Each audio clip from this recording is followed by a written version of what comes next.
મતદાનના પરિણામને લઈને આપણી ચર્ચા યથાવત છે ત્યારે હાલ મહત્વના સમાચાર સામે આવ્યા છે, જેમાં લોકસભાના પરિણામને લઈને મહત્વપૂર્ણ સમાચાર સામે આવ્યા છે। લોકસભામાં એન ફેક્ટર નરેન્દ્ર મોદી, નીતિશ અને નાયડુ જોવા મળી રહ્યા છે। મોદીના નેતૃત્વમાં સતત ત્રીજી વખત એનડીએની સરકાર જોવા મળી રહી છે। સત્તાની ચાવી નીતિશ અને ચંદ્રબાબુ નાયડુના હાથમાં જોવા મળી છે, તો ટીડીપી 16 સીટો અને જેડીયુને 15 સીટો પ્રાપ્ત થશે।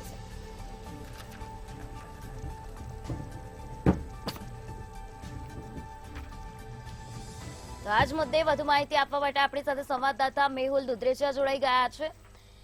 જી મેહુલ, મતદાનનું પરિણામ જોતા બહુમત માટે હવે 272 સીટની જરૂર પડશે, શું લાગી રહ્યું છે? જે પ્રમાણે બહુમત માટે એટલે 543 જે સીટો છે તેની માટે મતદાન 7 ફેઝની અંદર થયું હતું છે તે એક બાદ એક આવી રહ્યું છે ને જે રુઝાનની અંદર પણ જે પ્રમાણે બહુમત જે છે તે કોઈને વાત એનડીએની હોય કે ઇન્ડિયા ગઠબંધનની હોય કે તેને બહુ નથી।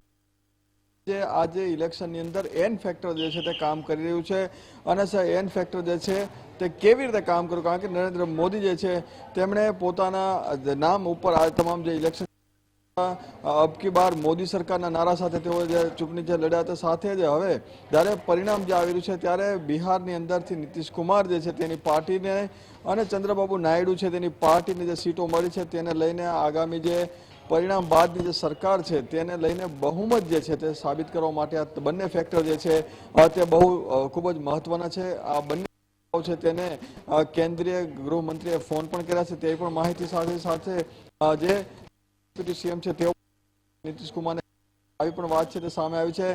પરંતુ સૌથી મહત્વની વાત એ છે કે નીતિશ કુમાર જે છે તો પલટી મારશે તો જે સરકાર જે છે તે બહુમત સાબિત નહીં કરી શકે। 272 જેટલી જે સીટો જોઈએ છે, પરંતુ તેની અંદર તેઓને થોડી સમસ્યાનો સામનો કરવો પડી શકે છે। સાથે જ જે ઉમેદવાર જે છે જે તેઓને પણ જો પોતાની તરફેણમાં લાવશે એના કરતાં ચંદ્રબાબુ નાયડુ અને નીતિશ કુમાર જે છે આ બંને જેવા લોકો છે જો ભાજપની તરફેણ અને એનડીએની તરફેણમાં આવે તો જે બહુમત સાબિત થઈ શકે અને પોતાની સરકાર માટેનો દાવો કરી શકે છે। એટલે કે આ જે પરિણામ જે છે તેની અંદર જે એન ફેક્ટર જે મહત્વપૂર્ણ જે અત્યારે હાલ ચાલી રહ્યું છે, આ ત્રણ લોકો પર મદાર છે કે સરકાર જે બનાવવા છે વડાપ્રધાન બનાવવા માટે અને સાથે ફરી વખત સરકાર જે છે તેની માટે આ તમામ જે બંને ચંદ્રબાબુ નાયડુ અને સાથે જ નીતિશ કુમાર સીટો જે છે તેનું ફેવર મળશે તો જ આજે એક સરકાર જે છે ફરી વખત પોતાની બહુમતી સાથે ફરી વખત સરકાર બનાવી શકશે,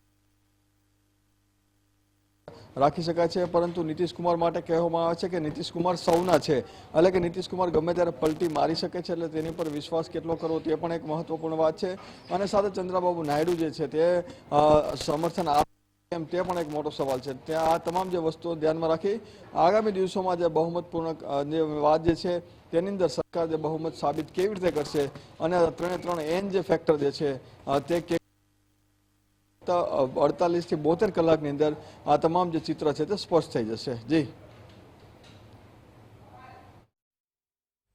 જી મેહુલ, જે પ્રમાણે અત્યારે આ સમાચાર મળી રહ્યા છે બહુમત માટે 3 એન જે એન નું ફેક્ટર છે તે અહીં કામ કરી રહ્યું છે, શું કહેશો તમે? જે પ્રમાણે મેં જણાવ્યું કે ત્રણ ફેક્ટર છે, નરેન્દ્ર મોદી સાથે ચંદ્રબાબુ નાયડુ અને સાથે નીતિશ કુમાર, આજે ત્રણ જે એન છે તેના જે સમીકરણો છે તો જો બંધ બેસતા બેસે તો જે બહુમત જે છે તે સાબિત થઈ શકે અને ફરી વખત જે એનડીએની સરકાર જે છે તે આવશે। પરંતુ હાલ જે છે આ તમામ જે બંને નીતિશ કુમાર અને ચંદ્રબાબુ નાયડુ પાસે જે સીટો જે આવેલી છે તેના લીધે ક્યાંક હજી અટવાયું છે, કારણ કે 272 જેટલી સીટો જોઈએ છે। હજી પણ જે મતગણતરી જે છે તો ફાઇનલ રિઝલ્ટ જે છે આવ્યું નથી, પરંતુ જે રુઝાન જે પ્રમાણે આવી રહ્યા છે તેની અંદર આ તમામ બંને લોકોનો સાથ ફરી વખત જરૂર પડશે તેવું લાગી રહ્યું છે અને ત્યારબાદ જે પોતાની બહુમતી જે છે તે એનડીએ સાબિત કરી શકશે। જી જી બિલકુલથી મેહુલ, આ ઓલ ઓવર વાત થઈ છે, પણ હવે આપણે ગુજરાતની વાત કરીશું તો ગુજરાતની અંદર ક્યાંક કોંગ્રેસને એક સીટ મળી છે અને તેનો ભાજપના ગઢમાં ગાબડું પડ્યું કહી શકાય છે, શું કહેશો તમે?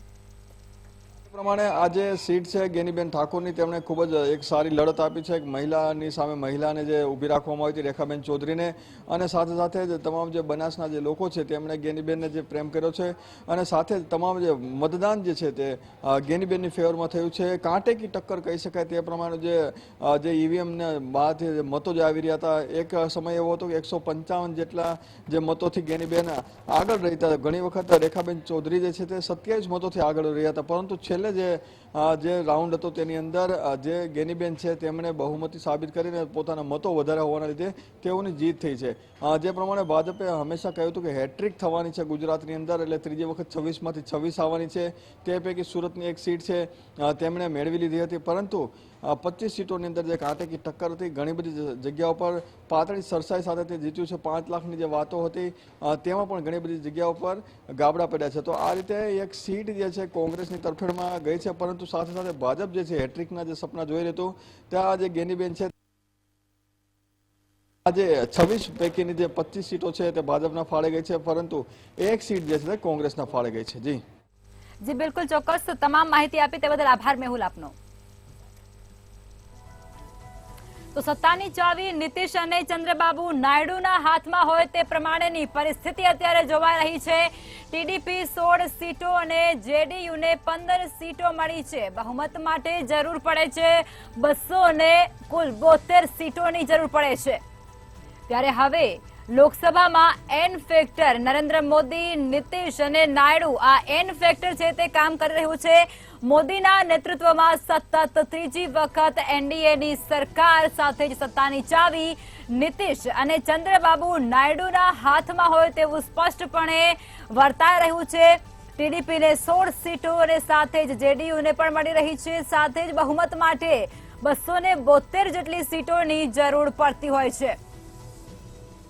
ત્યારે એનડીએમાં જોડાયેલા ચંદ્રબાબુ નાયડુ પક્ષ બદલશે કે શું, તે પણ એક મોટો સવાલ સાથે ઉભો છે. અને આ તરફ નીતિશ કુમાર જે વારંવાર પલટી મારે છે, એ આ વખતે પલટી મારશે કે શું? તો આજ મુદ્દે વધુ ચર્ચા કરવા માટે આપણી સાથે મુકેશભાઈ ઓઝા, રાજકીય વિશ્લેષક, જોડાઈ ચૂક્યા છે. પ્રશાંતભાઈ પરમાર ભારતીય જનતા પાર્ટીમાંથી જોડાયા છે, અને સાથે જ પ્રફુલભાઈ જોડાઈ ચૂક્યા છે, મંતવ્ય ન્યૂઝના એસોસિએટ એડિટર છે. પ્રફુલભાઈ, આ 3N નું જે ફેક્ટર હવે ઊભું થયું છે તેના પર તમને શું લાગે છે? તમારી પ્રતિક્રિયા તેના પર શું આપશો તમે? લખમાં સવારે જે આંકડા ચાલુ થયા અને એનડીએ અને ઇન્ડિયા ગઠબંધનના આંકડા એક વખત એવું તો બે સરખા થઈ ગયા હતા, 250 કે એની આજુબાજુનો આંકડો હતો. અને એ વખતે એવું લાગતું હતું કે હંગ પાર્લામેન્ટ આવે તો શું, એમ જો ત્રિશંકુ પાર્લામેન્ટ આવે તો શું, એ બહુ મોટો પ્રશ્ન છે. કારણ કે જે નાના પક્ષો છે એનો જો ટેકો લઈને બનાવવું પડે તો સરકાર સ્થિર ના આવે. લોકશાહીમાં બે વસ્તુ બહુ જ અગત્યની હોય છે કે એક તો સરકાર આવે, સ્થિર સરકાર હોય, અને વિરોધ પક્ષ હોય એ મજબૂત વિરોધ પક્ષ હોય તો છે સરકાર છે એ બહુ સારી રીતે ચાલી શકે. કારણ કે બહુ જ જ્યારે બહુમતી આવે ને ત્યારે સરકાર ઘણી વખત તોરમાં આવી જતી હોય છે, અને એવા નિર્ણયો પણ પ્રજાને માથે થોપી દેતી હોય છે કે પ્રજાને હેરાન પણ થવું પડે. એટલે સ્વસ્થ લોકશાહીનું લક્ષણ એ છે કે એક તો સ્થિર સરકાર હોય એ પ્રકારની બહુમતી, અને એને બ્રેક મારવા માટેનો સક્ષમ વિપક્ષ. હવે આ વખતે એવું ગણિત રચાઈ રહ્યું છે. હવે એનડીએ છે એને બહુમતી તો મળી જ જાય છે, પરંતુ અત્યારે એમની સાથે નીતિશ બાબુ છે, જેડીયુ. હવે જેડીયુના નીતિશ બાબુ છે એની છાપ છે એ પલટુ બાબુ તરીકે જાણીતી છે. એ ગમે ત્યારે પક્ષ પલટો કરી નાખે છે. એક ગુજરાતના નેતા પણ આવી ટેવ હતી કે વારંવાર પક્ષ પલટો કરતા હતા, અને એ વખતે વિધાનસભામાં સૌરાષ્ટ્રના એક બહુ જ જાણીતા ધારાસભ્ય અને હ્યુમરના માસ્ટર માણસ, એમણે એક વાર્તા વિધાનસભામાં કહી હતી કે એક સ્ત્રી અને પુરુષના લગ્ન થાય છે. હવે સ્ત્રીના પણ ત્રીજા કે ચોથા લગ્ન હોય છે, પુરુષના પણ ચોથા કે પાંચમા લગ્ન હોય છે. અને એ પછી પુરુષ છે એ પેલી આ સ્ત્રી આગળ કહે છે કે સુનો સુનો મારી કવલી નાર, આને આ છોગે તું મારી ચોથી નાર. એમ કે મેં પાઘડી બદલી, એ પહેલા તો 4 સ્ત્રીઓ પણ બદલી નાખી એમ. એટલે પેલી સ્ત્રી જવાબ આવશે, કાલો થામા મારા કેસરિયા કંથ, આને આ સાડ લે, આ મારું સાતમું ઘર. એટલે કે તું કાલો ના થા, મારું સાતમું ઘર છે. એટલે આ પ્રકારની જે નેતાઓની માનસિકતા છે એ આ વાર્તાની અંદર વિધાનસભામાં કહેવાય હતી માટે હું કહું છું, નહીં તો આ જાહેરમાં કહેવા જેવો બહુ જોક નથી. એટલે જે નીતિશ બાબુ છે એ અસંખ્ય વખત પક્ષપલટો કરવા ટેવાયેલા છે. ઇન્ડિયા ગઠબંધનની શરૂઆત કરનાર ફાઉન્ડર કન્વીનર એ હતા. પટણાની અંદર પહેલી મીટિંગ થઈ હતી અને આખું ઇન્ડિયા ગઠબંધનની જે ભૂમિકા રચી એ એમણે રચી હતી. અને પછી જ્યારે ઇન્ડિયા ગઠબંધનની 3-4 મિટિંગો થઈ ગઈ ત્યારબાદ અચાનક જ પક્ષપલટો કરી અને મોદી સાહેબ સાથે જતા રહ્યા. હવે મોદી સાહેબ સાથે એમને ફાવતું નથી એવી પાછી બહાર હવા આવી અને જે ઇન્ડિયા ગઠબંધનના નેતાઓ છે એની સાથે કંઈક ટેલિફોનિક વાત થઈ એવી વાત પણ ચર્ચામાં આવી. સાચી ખોટી કોઈને ખબર નથી, કારણ કે કોણ ફોન કરે ને કોને ફોન જાય એ કોઈને ખબર નથી હોતી. પરંતુ આ આખી જે હવા ઊભી થઈ એનાથી ફરી એક ચિત્ર ઊભું થયું કે ચંદ્રાબાબુ અને નીતિશ કુમાર છે બે પક્ષપલટું છે. હવે અત્યારે તો એ લોકો એનડીએ સાથે છે, પરંતુ જો નીતિશ કુમાર પક્ષપલટો કરે તો એની પાસે 15 બેઠક છે જેડીયુની, અને ચંદ્રાબાબુનું જે ટીડીપી છે એની પાસે 16 બેઠક છે. એટલે 31 બેઠકો છે એ સરકાર રચવા માટે ઘણી બધી મહત્વની થઈ જાય.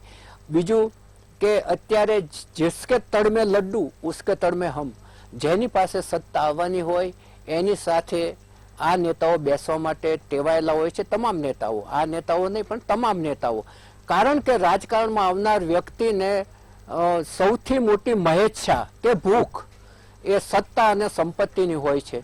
એટલે ક્યાં વધારે સત્તા મળી શકે એવી છે, ક્યાં વધારે સંપત્તિ મળી શકે છે એ તરફ એ લોકો ઢળી જ જવાના.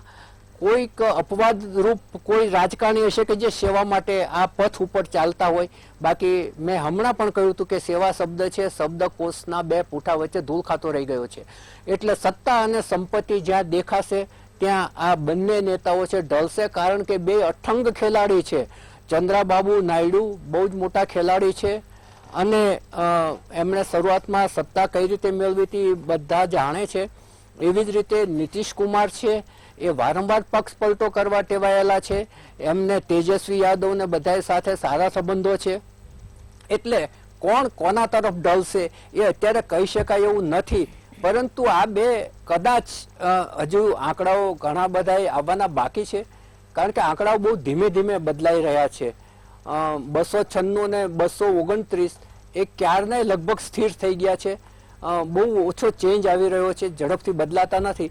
હવે કોને આમની જરૂર પડશે, કોને ઓછી જો સ્પષ્ટ બહુમતી નહીં હોય એ પક્ષને સરકાર રચવી હશે તો આ બેને જરૂર પડશે અને બંનેને મોટા હોદ્દાઓ કે મોટી કોઈ બાબત આપવી પડશે તો જ એના પક્ષનો ટેકો આપશે.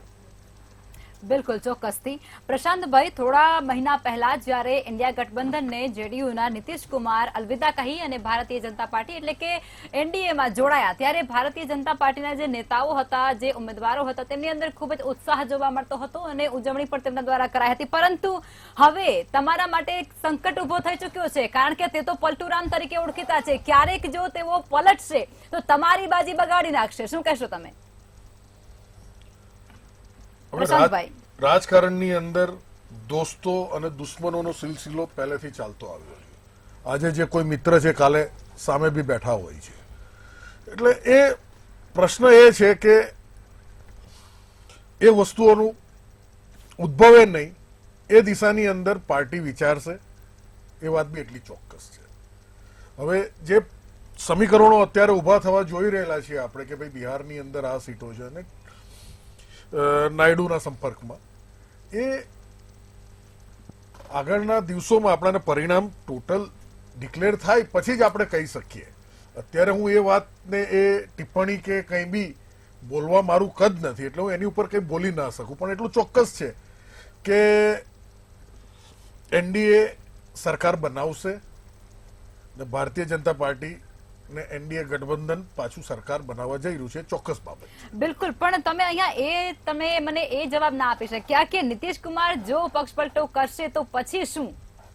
મેં એનો તમને પહેલા સચોટ એક દ્રષ્ટાંત તરીકે જવાબ આપ્યો કે રાજકારણમાં કોઈ કાયમ દોસ્ત કે દુશ્મન નથી હોતા. બિલકુલ, એટલે તમારું કેવું એવું થાય છે કે એ વસ્તુ થઈ શકે છે અને ક્યારેક થશે તો તમારા માટે ખૂબ જ એ ગેરલાભ ઉભો કરશે. મુકેશભાઈ, તમે એ જણાવો કે નીતિશ કુમારની સાથે જ ચંદ્રબાબુ નાયડુ છે તેઓ પણ પક્ષપલટા માટે જાણીતા છે અને તેઓ પક્ષપલટો કરશે તો 16 બેઠક છે તેનો ફાયદો ઇન્ડિયા ગઠબંધનને થશે. શું કહેશો?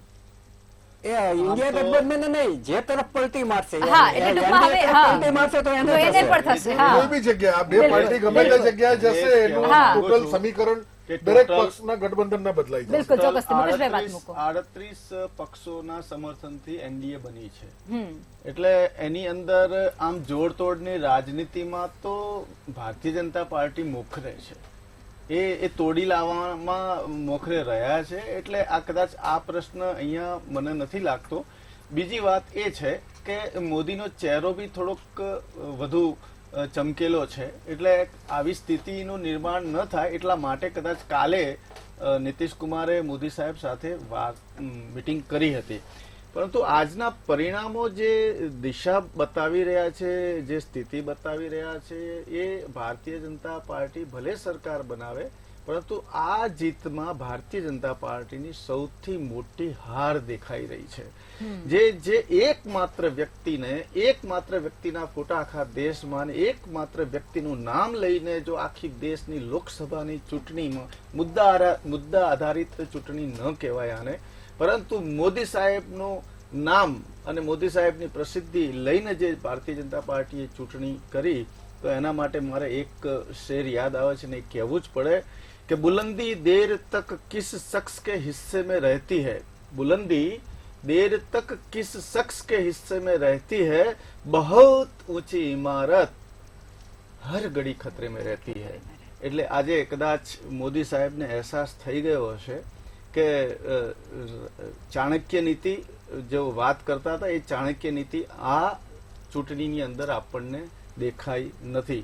એ ઘમંડી ગઠબંધન, ઠગ ગઠબંધન, આક્ષેપો, વાણી વિલાસ, એમાં ભારતીય જનતા પાર્ટી પણ પાછળ નથી અને કોંગ્રેસ પણ પાછળ નથી.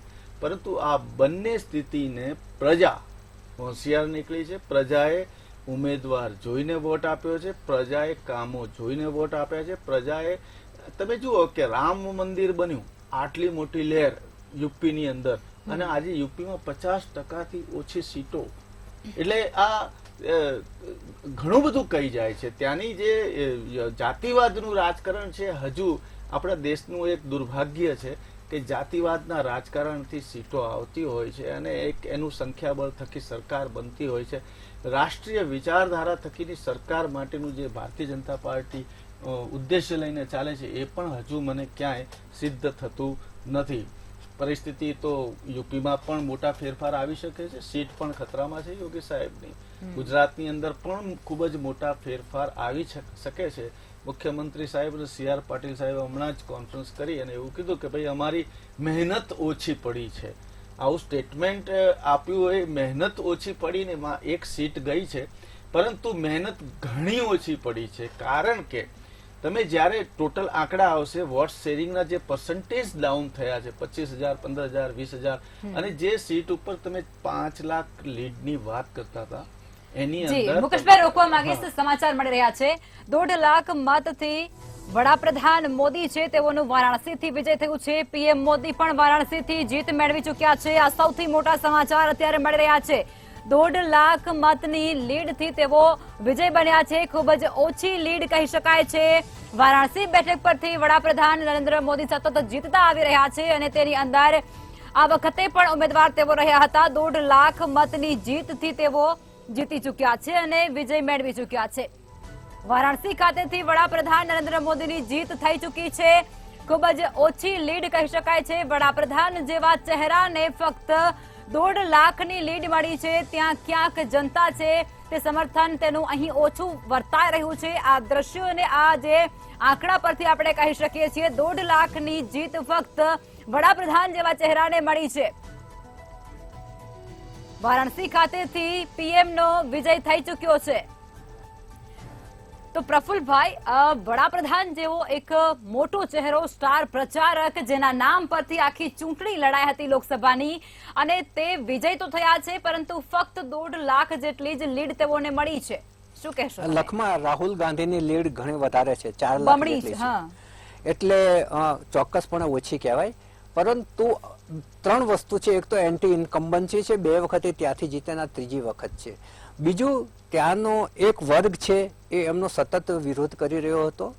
કદાચ હિન્દુ મહાસભા કે એવું કોઈ સંસ્થાના એક વડીલનો એક વિડીયો પણ મેં જોયો હતો, અને એમણે જે ત્યાં વિકાસના કામો જે મોદી સાહેબે કર્યા છે એની સામે એમનો વિરોધ હતો કે ઘણા બધા વણકરોની દુકાનો તૂટી છે, ઘણા બધા જે ફૂડ પાર્લર હોય, ચાય નાસ્તા કરતા હોય એ લોકોની તૂટી છે, અને એ જે ત્યાંને સ્થાનિક લોકો ઈચ્છતા હતા એ પ્રકારનો વિકાસ નથી એવું એમનું કહેવું હતું.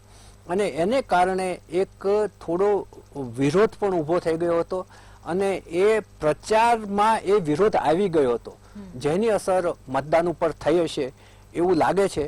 પરંતુ મોદી સાહેબ માટે 1.5 લાખની સરસા એ ઘણી ઓછી કહેવાય. CR પાટીલ અને અમિતભાઈની છે એ 5 થી 6 લાખની આજુબાજુમાં છે.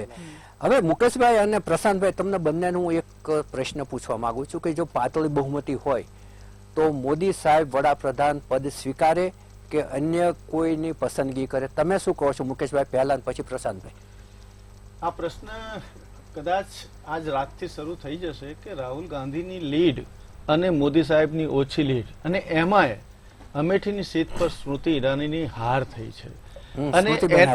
અને એનાથી પણ મોટી વાત એ છે કે જે સ્ટાર પ્રચારક યોગી, જેને પૂરી યુપીની જવાબદારી લઈ રાખી હતી, ત્યાં તમે જુઓ 50% સીટનો ફરક પડી ગયો છે. એટલે એક આખું જે પરિબળ છે, કોઈક પરિબળ ત્યાં કામ કરી ગયું, જેમ આપ અગાઉ કહ્યું એમ. એટલે હવે મોદી સાહેબનું જે નિવેદન આવે છે એમાં પોતે પોતાની હાર માને છે કે પોતાની જીત માને છે એ એમના શબ્દો ઉપર નિર્ભર કરશે.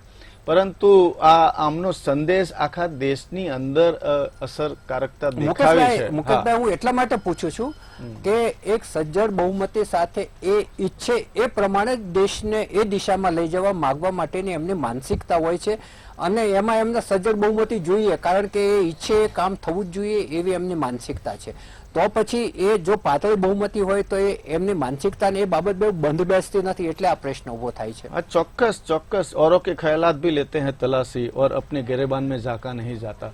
જ્યારે જ્યારે મોદી સાહેબ આમ લાગે કે એમની ચાલ ઉપરથી કે ખૂબ જ અતિ આત્મવિશ્વાસી એવા પ્રભાવને લઈને જ્યારે વાત કરતા હોય, વિશ્વના નેતાઓને જ્યારે મળતા હોય, ત્યારે એક એવું ચિત્ર સ્પષ્ટ થતું હોય છે કે મોદી એટલે ભારત, એવું એક એવી એમની ઇમેજ બનાવી દીધી હતી.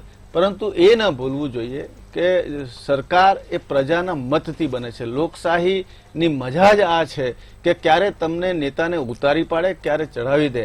પરંતુ અહીંયા ચમત્કાર ચોક્કસ મને દેખાઈ રહ્યો છે, કારણ કે મોદી સાહેબની પ્રતિષ્ઠાની અંદર ઘટાડો થયો એ આજે સ્વીકારવું રહ્યું. કારણ કે આ સંસદની અંદર આ પ્રશ્નનો જવાબ ના આવ્યો મુકેશભાઈ કે એ વડાપ્રધાન, એક જ વાક્યમાં કહો હા કે ના, વડાપ્રધાન પદ સ્વીકારે કે બીજા કોઈને આપવા તૈયાર થાય? આમ જોવા જાવ તો ખરેખર વડાપ્રધાન શ્રીએ રાજીનામું આપી દેવું જોઈએ. પ્રશાંતભાઈ, તમે શું કહેશો કે પાતળી બહુમતી હોય તો એ વડાપ્રધાન પદ સ્વીકારશે કે કોઈ સાથીદારને બેસાડશે? હું મારો પર્સનલ મત કહું કે મોદી સાહેબે વડાપ્રધાન પદ સ્વીકારવું જોઈએ, અને જે કઈ તૂટીઓ રહી છે સિંગલ બહુમતી લાવવામાં, એના ઉપર અમારા જેવા કાર્યકર્તાઓ પૂરા હિન્દુસ્તાનની અંદર મહેનતે લાગી જાય છે. ચોક્કસપણે, કારણ કે રાજકારણમાં ચડ ઉતર કે હાર જીત તો થતી જ હોય છે. બિલકુલ. પ્રશાંતભાઈ, આપ મને એ જણાવો કે સ્ટાર પ્રચારક અને જાણીતા ચહેરા સ્મૃતિ ઈરાની હારી ચૂક્યા છે, અને વડાપ્રધાનને પણ ફક્ત 1.5 લાખની લીડ મળી રહી છે. સામી બાજુ તમે જુઓ રાહુલ ગાંધીને કેટલી લીડથી આગળ વધી રહ્યા છે. પ્રશાંતભાઈ, આના લખમાના પ્રશ્નમાં ઉમેરો કરું છું કે સ્મૃતિજી સર રોકવા માંગીશ, એક બ્રેકિંગ ન્યૂઝ સામે આવી રહ્યા છે, મહત્વના સમાચાર સામે આવી રહ્યા છે જેના પર આપણે નજર કરી લઈશું અને ચર્ચાને ત્યારબાદ આગળ વધારીશું. તો આ મોટા સમાચાર, મહાનગર મુંબઈમાં જબરો અપસેટ સર્જાયો છે. આ સૌથી મોટા સમાચાર. 10 વર્ષ પછી ભાજપને જબરી પછડાટ મળી છે. કોંગ્રેસ અને ઉદ્ધવ ઠાકરેની શિવસેનાનું ગઠબંધન 5 સીટ જીતી ગયું છે. સાથે જ ગુજરાત કોંગ્રેસના પૂર્વ પ્રભારી વર્ષા ગાયકવાડ માંડ જીત્યા છે. એડવોકેટ અને ભાજપ ઉમેદવાર ઉજ્જવલ નિકમની ત્યાંથી હાર થઈ ચૂકી છે. આ સૌથી મોટા સમાચાર મળી રહ્યા છે, જેની અંદર ભાજપના અગ્રણી પિયુષ ગોયલને બાદ કરતા તમામની હાર થઈ છે. ગોયલ સિવાયના તમામ શિંદે ભાજપના ઉમેદવારોની હાર સામે આવી રહી છે. મહારાષ્ટ્રની આ આંકડા સામે આવી રહ્યા છે. 2014 અને 2019માં ભાજપ ગઠબંધનને તમામ બેઠકો જીતી હતી, ત્યારે ગુજરાત કોંગ્રેસના પૂર્વ પ્રભારી વર્ષા ગાયકવાડ પણ ત્યાંથી માંડ જીત્યા છે.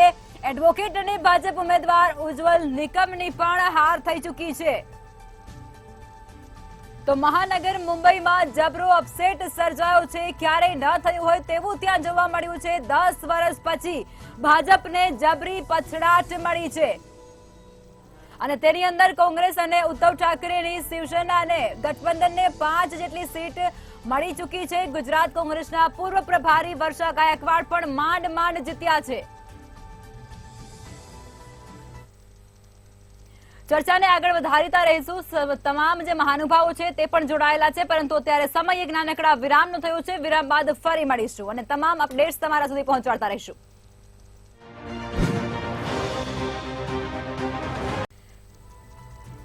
ગાંધીનગરથી અમિત શાહની જીત થઈ ચૂકી છે. અમદાવાદ પૂર્વથી ભાજપના હસમુખ પટેલની જીત થઈ ચૂકી છે.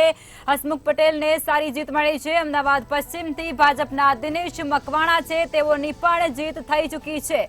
આ સાથે જ સુરેન્દ્રનગરથી ભાજપના ચંદુભાઈ શિહોરાની પણ જીત થઈ ચૂકી છે. રાજકોટથી ભાજપના પરસોત્તમ રૂપાલા, જેઓ ખૂબ ચર્ચિત રહ્યા હતા, તેની પણ જીત થઈ ચૂકી છે. આ સાથે જ પોરબંદરથી ભાજપના મનસુખ માંડવિયાની પણ જીત થઈ ચૂકી છે. મનસુખ માંડવિયાની જીત પોરબંદરથી આયાતી ઉમેદવાર હતા, ત્યારે જામનગરથી ભાજપના પૂનમબેન માડમની પણ જીત થઈ ચૂકી છે. ડેન્જર ઝોન ગણાતી બેઠક હતી જામનગર. જૂનાગઢથી ભાજપના રાજેશભાઈ ચુડાસમા છે, તેઓની જીત થઈ ચૂકી છે. સાથે જ અમરેલીથી ભાજપના ભરતભાઈ સુતરિયાની જીત થઈ ચૂકી છે, જેનીબેન હારી ચૂક્યા છે. ભાવનગરથી ભાજપના નીમુબેન બાંભણિયા છે, તેઓની પણ જીત થઈ ચૂકી છે.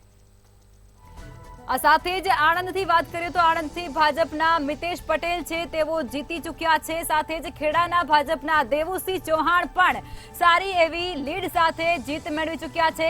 પંચમહાલથી ભાજપના રાજપાલસિંહ જાદવની પણ જીત થઈ ચૂકી છે. ગુજરાતની અંદર 25 બેઠકો પર ભાજપ જીતી ચૂકી છે. દાહોદથી ભાજપના જસવંતસિંહ ભાભોરની પણ જીત થઈ ચૂકી છે. સાથે જ વડોદરાથી ભાજપના ડોક્ટર હેમાંગ જોશી છે, તેઓની પણ જીત થઈ ચૂકી છે અને વડોદરામાં પણ ભગવો લહેરાઈ ચૂક્યો છે. આ સાથે જ છોટાઉદેપુરથી ભાજપના જસુભાઈ રાઠવા છે, તેઓની જીત થઈ ચૂકી છે. સાથે જ ભરૂચ બેઠક ખૂબ જ કેન્દ્રમાં રહી હતી. ભાજપના મનસુખ વસાવા છે, તેઓની જીત થઈ ચૂકી છે. બારડોલીથી ભાજપના પ્રભુભાઈ વસાવાની પણ જીત થઈ ચૂકી છે. આ સાથે જ નવસારીથી ભાજપના CR પાટીલ છે, તેઓની પણ જીત થઈ ચૂકી છે. સારી એવી લીડથી જીત્યા છે.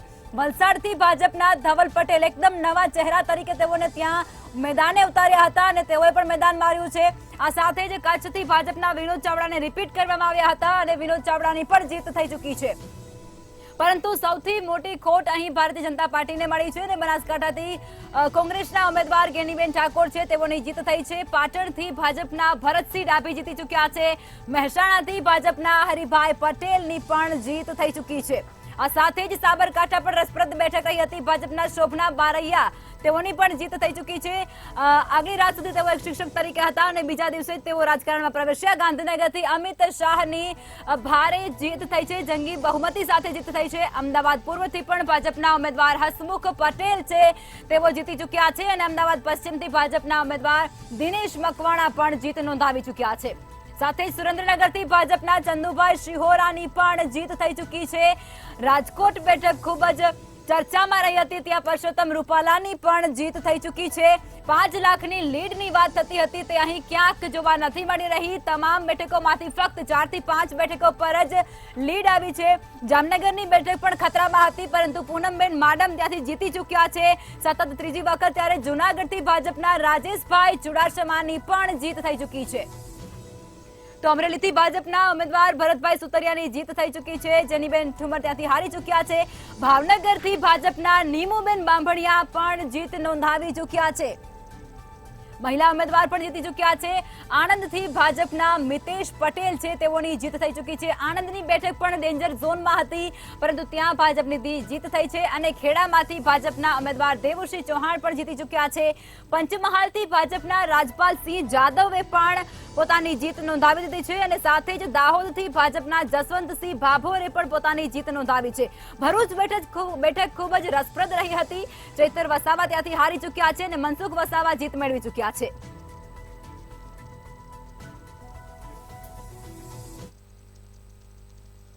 સાહેબ ભગવો લહેરાવ્યો છે. મંતવ્ય ન્યૂઝ સાથે છે સાંસદ મનસુખ વસાવા. મનસુખભાઈ, આપનું ખૂબ ખૂબ સ્વાગત છે અને ખૂબ ખૂબ અભિનંદન. મંતવ્ય ન્યૂઝ પરથી હું વાસુ પરમાર પાઠવું છું. ખૂબ ખૂબ અભિનંદન. શું થયું છે? સતત 7મી વખત તમારી જીત થઈ છે. શુભેચ્છા માટે આપનો પણ હું ખૂબ ખૂબ આભાર માનું છું. ભારતીય જનતા પાર્ટીએ 7મી વખત ભરૂચ લોકસભા માટે ઉમેદવાર તરીકે મૂક્યો અને અહીંના જે ભારતીય જનતા પાર્ટીના કાર્યકર્તાઓ આગેવાનોએ 6 ટર્મની જેમ જ 7મી વખત પણ મને જીતાડવા માટે પૂરી તાકાતથી કામ કર્યું છે. બૂથ જીતવા સુધીના પ્રયત્નો કર્યા છે. ધારાસભ્યોથી માંડીને જિલ્લા સંગઠન, તાલુકા સંગઠન બધા જ લોકો અને ચૂંટાયેલી પાંખ નગરપાલિકા હશે કે જિલ્લા પંચાયત કે તાલુકા પંચાયત આ બધા જ લોકોએ સંગઠનની સાથે રહી અને ભરૂચ લોકસભા જીતે એના માટે પૂરેપૂરા પ્રયત્નો કર્યા છે ને એના કારણે આ અમે જીત્યા છે. કેટલાક ઘણા બધા અપપ્રચાર, ખોટા પ્રચાર અમને ડેમેજ કરવા માટે છેલ્લી કક્ષાના અમને પ્રયત્નો કર્યા અને કેટલાક લોકોને પ્રલોભનો પણ આપ્યા. ગરીબ સમાજ વિસ્તારને કે અમે સત્તામાં આવીશું તો મફત અનાજ આપીશું, મફત વીજળી આપીશું, ઘણું બધું મફત આપીશું, આ બધા ખોટા પ્રચાર કર્યા ને એટલે લોકોએ ક્યાંક થોડાક એમની વાતમાં આવી જાય ને ડેડિયાપાડા જેવા વિસ્તારની અંદર થોડું નુકસાન ગયું છે. પરંતુ જીત અમારી નક્કી હતી. પહેલેથી જ અમે કહેતા હતા કે ભરૂચ લોકસભા ભારતીય જનતા પાર્ટી જીતે છે એટલે જીતે છે. આજે અમે સારા એવા મતોથી જીત્યા છે એટલે ભરૂચ મતદારોનો અમે ખૂબ ખૂબ આભાર માને છે અને એમના જે પણ નાના મોટા કોઈ પણ પ્રશ્નો હશે એ પ્રશ્નો આવનારા દિવસોમાં અમે એનું સમાધાન કરીશું. મામા ભાણા વચ્ચેની જંગ હતી, અનુભવ અને જુસ્સાની જંગ હતી. અનુભવ જીત્યો છે. શું કહેશો ચૈતર વસાવાને તમારી જીત બાદ? જો ચૈતર વસાવા તો બિલકુલ નાદાન છે. હું બહુ સારી રીતના સમજુ છું. પડદા પાછળ અમારા વિરુદ્ધનું ઉશ્કેરવા વાળા એમના દિગ્ગજ નેતા હતા કે ભાજપ કેમ કરીને આ ભરૂચમાં હારે. એ કોંગ્રેસ અને આમ આદમી પાર્ટીનું એક મોટા પાયે એક ગઠબંધન હતું અને બહુ લાંબા સમયથી ભરૂચ ભાજપ પાસે છે. કેમ કરીને ભાજપ પાસેથી આ ભરૂચ લોકસભા છીનવાય એના માટે બધા જ લોકોએ પ્રયત્નો કર્યા છે. કેટલાક ટ્રાઇબલ સંગઠનો પણ એમની સાથે જોડાયા છે પણ એ બધા કોઈ ફાવ્યા નથી. પણ અમારું સંગઠન ને ચૂંટાયેલી ભાગ અમારા ધારાસભ્યો જે મહેનત કરી છે એના કારણે ભરૂચ લોકસભા ભાજપ જીત્યું છે. અંતિમ સવાલ, ભરૂચ લોકસભા તમે જીત્યા છો, ભરૂચ વિકાસના કામો ભરૂચ લોકસભાના કેવા રહેશે તમારા મતે? ભૂતકાળમાં પણ અમે બહુ કામો કર્યા છે વિકાસના. ભરૂચ શહેર હોય, અંકલેશ્વર શહેર હોય કે આમોદ શહેર, જંબુસર શહેર, બધા શહેરોના વિકાસના કામો અમે કર્યા. રાજ્ય સરકાર ને ભારત સરકારની જે યોજનાઓ છે શહેરી વિકાસની એ લોકો સુધી પહોંચે છે એના માટે ચિંતા કરી છે. અને સાથે સાથે ઔદ્યોગિક જગત છે, ઔદ્યોગિક વિસ્તાર છે, ખૂબ મોટો વિસ્તાર છે ઔદ્યોગિક.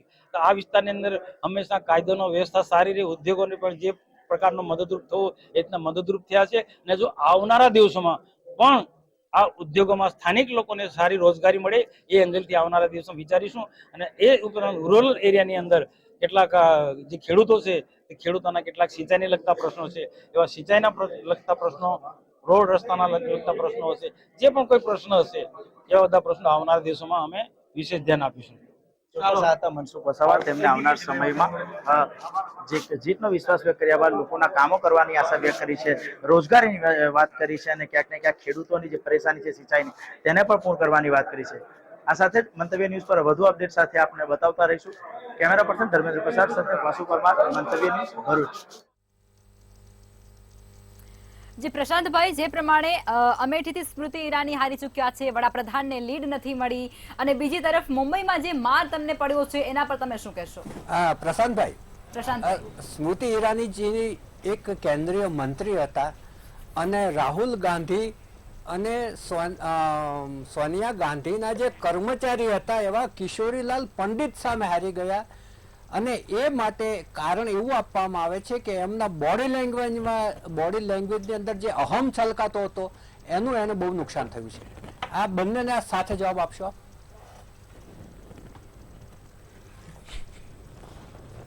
પ્રશાંતભાઈ, ચોક્કસ જે આપ કહી રહ્યા છો એનું તો મને આઈડિયા નથી આવી રહ્યો, પણ ના, પણ એક સામાન્ય જેને તમે એમ કહેતા હતા કે આ કારકુનની સામે શું છે, એને કારકુન ગણાવતા હતા જે એના પીએ હતા એને, પણ કારકુનની સામે હારી ગયા એ બહુ મોટો પ્રશ્ન છે.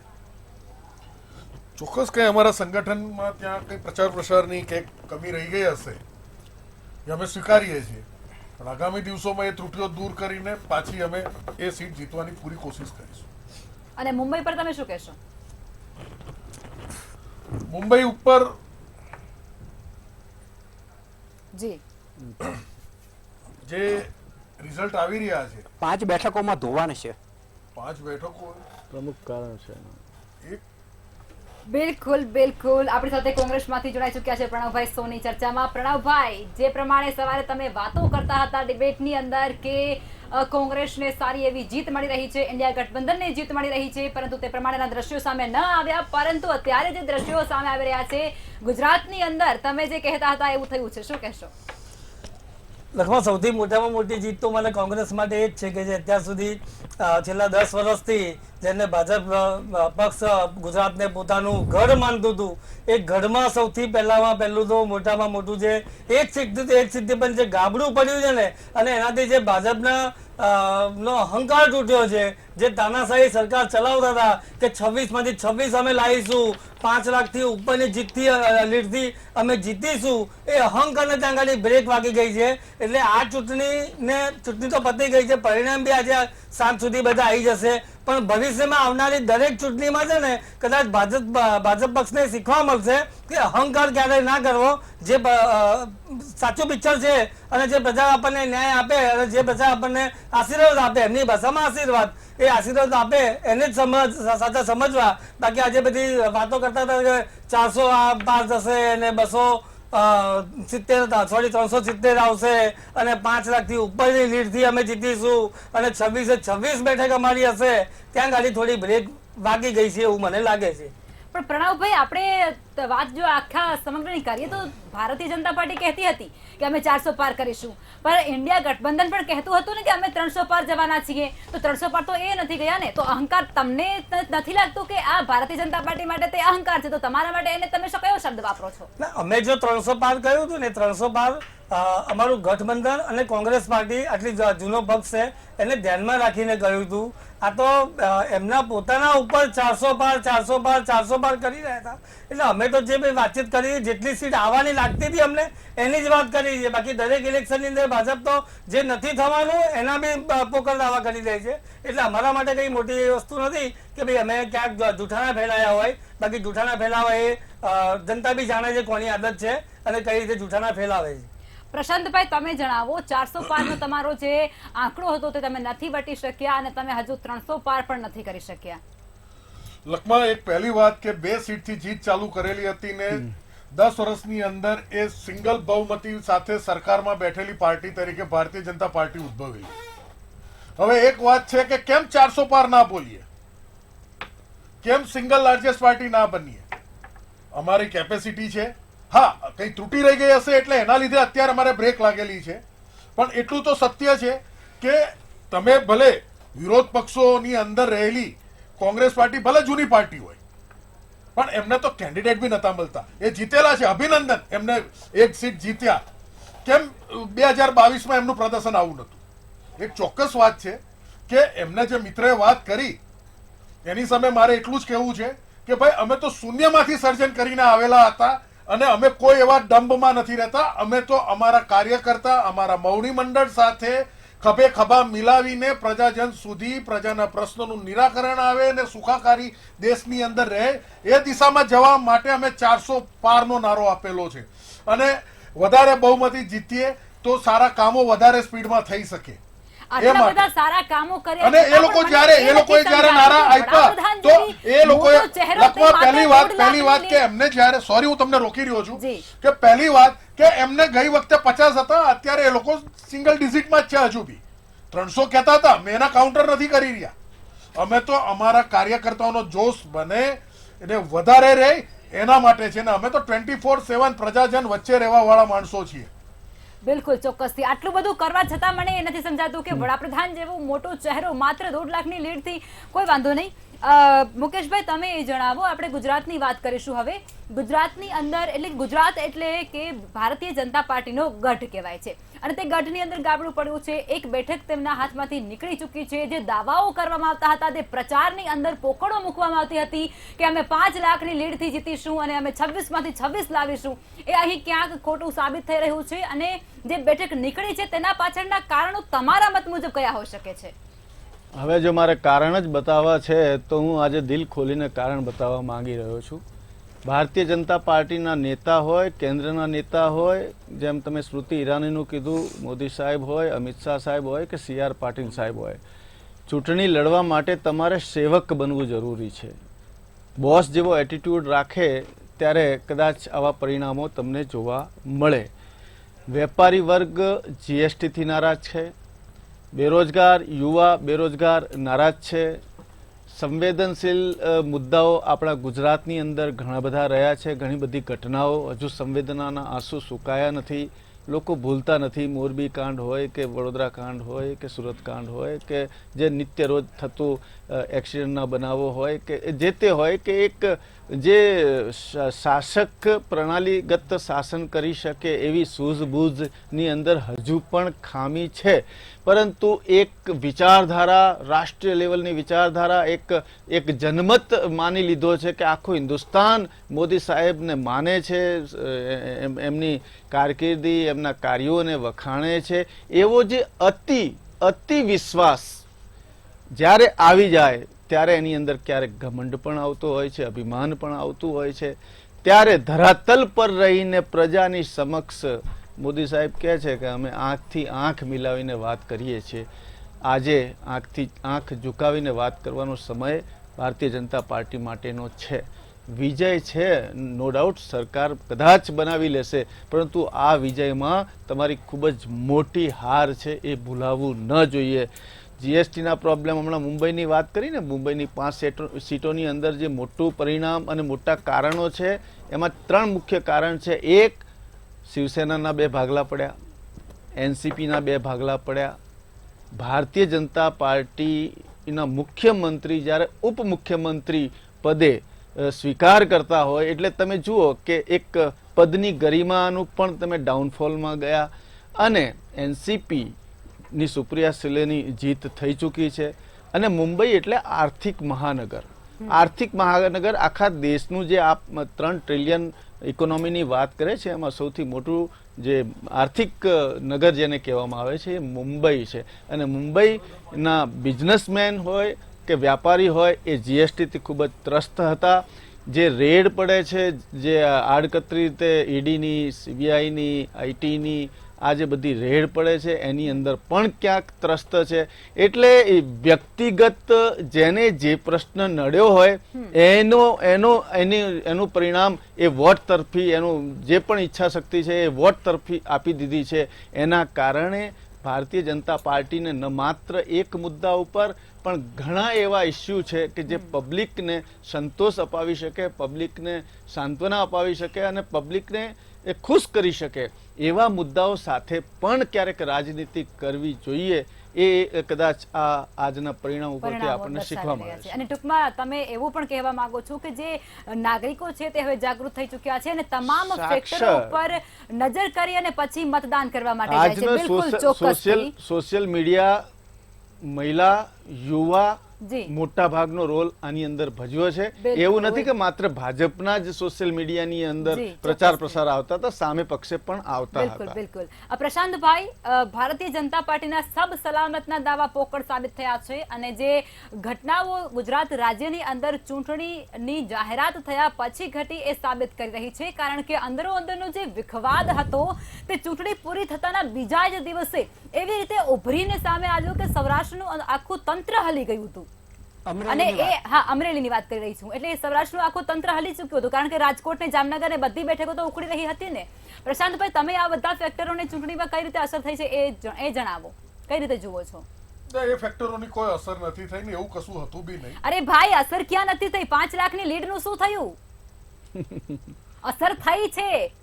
એ સ્વીકાર ખાલી 4 સ્વીકાર બેઠકો કરવું તમે રહ્યું. 5 ક્ષત્રિય આંદોલનની ઇફેક્ટ છે. આંદોલનની બિલકુલ ઇફેક્ટ થઈ effect હોત તો પડી છે. રૂપાલા સાહેબની આટલી લીડથી જીત જ ના હોત.